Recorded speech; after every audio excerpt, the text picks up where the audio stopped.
चुनाव से पहले बीजेपी को मिल रही अपने ही साथियों से चुनौती, सहयोगी दल बढ़ा रहे भाजपा की टेंशन। सपा और कांग्रेस में चल रही अंदरूनी रार के बाद अब भाजपा के अंदर चल रहा घमासान आया सामने।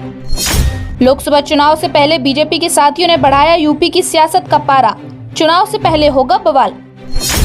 एनडीए गठबंधन के सहयोगी दलों की मांग सुनकर बीजेपी आलाकमान में हलचल, बीजेपी की बड़ी टेंशन। इन दिनों यूपी की सियासत अपने पूरे सवाब पर है। सपा के बाद अब भाजपा नीत एनडीए गठबंधन में हलचल देखने को मिल रही है। बीजेपी के सहयोगी दलों की मांग से जहां एक तरफ बीजेपी आलाकमान सन्न है, तो वहीं वोटरों को हाथ करने के लिए बीजेपी की प्लानिंग पर भी इसका असर पड़ रहा है।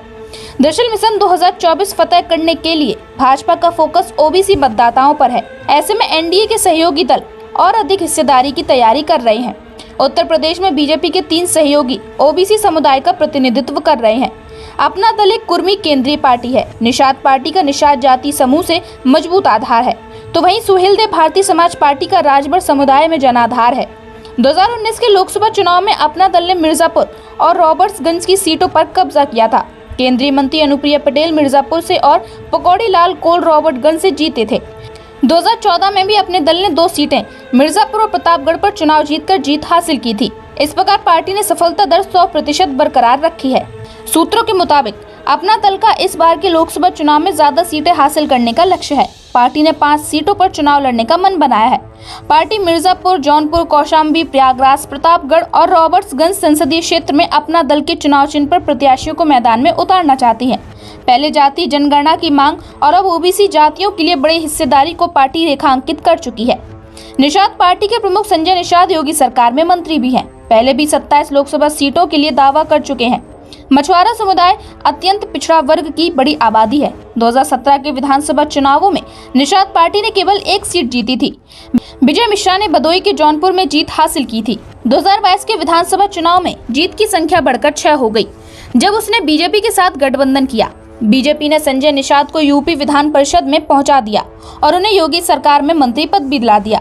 2019 के लोकसभा चुनाव में बेटे प्रवीण निषाद को जीत मिली। प्रवीण निषाद ने बीजेपी के टिकट पर संत कबीर नगर से कामयाबी हासिल की थी।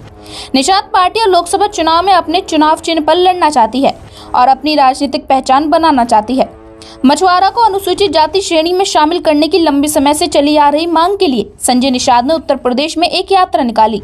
निषाद, मछुआर, केवाट, मल्लाह, मछुआरा और नाविक समुदाय ओबीसी श्रेणी में शामिल हैं। संजय निषाद की मांग नई नहीं है। निषाद पार्टी बीजेपी के साथ गठबंधन में लड़ेगी।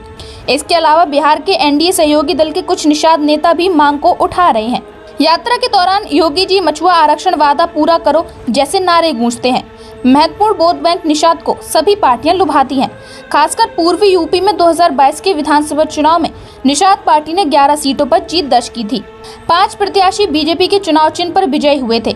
इस बीच यूपी की राजनीति में किंग मेकर होने का दावा करने वाले सुभाषपा प्रमुख ओम प्रकाश राजभर भी 2024 में सीटों की बड़ी हिस्सेदारी पर नजर गड़ाए हुए दिखाई दे रहे हैं। पूर्वी यूपी में 20 से अधिक विधानसभा क्षेत्रों में समाजवादी पार्टी ने महत्वपूर्ण भूमिका निभाई। समाजवादी पार्टी ने चुनाव से पहले ओम प्रकाश राजभर की अगुवाई वाले सुभाषपा के साथ गठबंधन किया था। सुभाषपा की संख्या 2017 में 4 से बढ़कर 2022 में 6 हो गई। इस बार सुभाषपा ने एमपी के साथ साझेदारी की और गाजीपुर की जहूराबाद और जखनिया, बलिया में बेलथरा रोड, मऊ में मऊ सदर, जौनपुर में जफराबाद और बस्ती में महादेवा पर जीत दिलाई।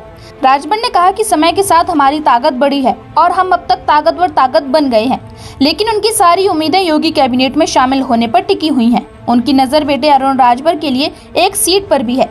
मीडिया कर्मियों को उन्होंने दशहरा तक इंतजार करने का आश्वासन दिया है। राजनीतिक विश्लेषकों का मानना है कि मौजूदा परिदृश्य में अगर बीजेपी ने आम चुनावों में अधिक सीटों की मांग नहीं मानी तो राजभर समस्या पैदा कर सकते हैं। Bureau report, the Bharatvarsh.